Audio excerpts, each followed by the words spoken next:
I am very excited to introduce Doug Fischer with Deer Crossing Wilderness Camp and to learn more about your camp and to be able to share with folks the amazing work that you guys are doing. So Doug, thank you for taking the time to chat with me today. Tell us a little bit about your camp. Sure. We're happy to be here. Really excited about the project that you're undertaking here to help parents find camps that are appropriate for kids who need an affirming camp. Deer Crossing is, we're in our 43rd year of operation this summer, I think. And we've had queer campers and staff for decades, all letters of the alphabet there. And we're a camp that really focuses on the idea that competence builds confidence. And particularly in this digital age where kids are spending all their time in front of a screen, we get them out into the wilderness and get them to learn the skills that they do with their real hands and real bodies to build confidence that they actually can do hard things. So we've got a variety of activities: windsurfing, kayaking, canoeing, rock climbing, technical tree climbing on ropes like the arborists do. Really high-level skill things that are intentionally scary. The perceived risk, the campers look at these things and go, whoa, that is scary. The actual risk is low. We have a fantastic safety record. But the perceived risk is really high. And they try these hard things. And they bond really well with our staff, which is one of the things we train our staff on. And so they really want to try these hard things, and our staff are trained how to teach these things in a really detailed way so that the campers progress quickly. And they learn that they can do hard things and succeed. And so we hope that that then translates into them trying hard things back in the real world and having the confidence to know that they can succeed. That's amazing. That's what we do. That's our MO. Oh, I love that. That is fantastic. So tell me about some of the things that you do to ensure that a queer camper would feel safe and affirmed, because you're not, I mean, even though we're listening and, thank you for listening with Queer Camp Fair, we have so many camps that are not queer camps, right? And so how do parents know what kinds of things you all are doing to ensure that queer kids feel affirmed? Right. Well, let me tell you a story from last summer. We had Camper X enrolled, and the mom made a point of talking to the office beforehand and said, look, when Camper X shows up, just want you to know that they are female and need to be treated as such. And so I got that briefing along with individual briefings on 50 other campers. Like, okay, check. Yeah, no problem. Good. Camper X shows up and I meet her in the parking lot and like something's doesn't sound right. And then I realized, oh, Camper X may have been assigned female at birth, but Camper X is not female. Mom was trying to sabotage. Oh, that's a very different story. And we have a policy, written policy, that if a camper is changing pronouns, changing names, whatever, that's fine. We'll go with what they tell us they are because they know better than we do. And part of our policy, which I cribbed from another camp director, is as a youth serving organization, it's not within our purview to tell a youth what they are not. That's not our role. So Camper X, I just asked, like, well, would you feel more comfortable in the girls tenting area or the boys tenting area? Or we can carve out a non-binary tenting area. We do that when it's appropriate too. And they said, oh, I'd rather be in the boys tenting area. Like, okay, great. Most of our tents are set up for 1 to 3 campers. This camper got their own tent. That's fine. And we just went through the session, and Camper X did great. He was trying all kinds of things and having a great time and just really comfortable in his skin. We got to the parking lot at the end of the session, and the mom picked up, and one of my staff members was saying, "Oh, Camper X was doing great. He was climbing, he was swimming, he was out there in the canoes doing crazy stuff." And the mom kept interjecting with she. I was like,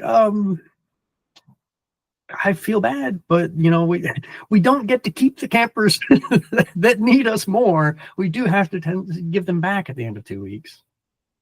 But I was really encouraged to see Camper X is signed up again this summer, and so we get to do what we can again for making sure that he feels comfortable with himself. I love that. So, yeah. I love that you are, what a testament, right? Kiddos coming back because you are their safe space. Right. And that's amazing. And my hope is mom's gotten some more awareness. And I hope so. It's just like, I don't know. I know someone who can help with that if they need that. So what would you say, how would you help a parent who was affirming, but wasn't sure that, wilderness camp was going to be the ideal space for their kiddo? Sure. Well, I'll be straightforward. Our camp is not for everybody, right? We provide an environment where campers who want to try exciting, adventuresome things, we've got that. We've got all kinds of that. And if we have campers whose eyes go big just at the idea that they're out in the wilderness, like, whoa, it's too scary for me, then okay, you should probably pick a different camp. There are not every camp is for every camper, for sure. Right. Absolutely. That's really exciting. We definitely have our niche. But within that niche, I think we do really great things. And yeah, I don't know how many queer campers we had last summer, but pushing 10% of the population. It's just, I tell camp directors all the time, like, you have queer camp. If you have campers, you have queer campers. You just may not know it, and they may not know it. Right. But they're there. Right.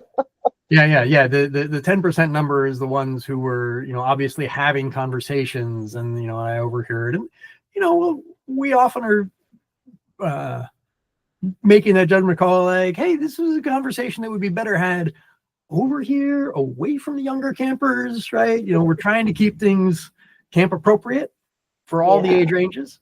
And we're definitely, but at the same time, we want to make space for campers to have those conversations. But we try to do it in a guided sort of way, small group setting, that sort of thing. Well, and what I love about the camp experience in general is it's such a great opportunity for kids to learn all kinds of things about themselves.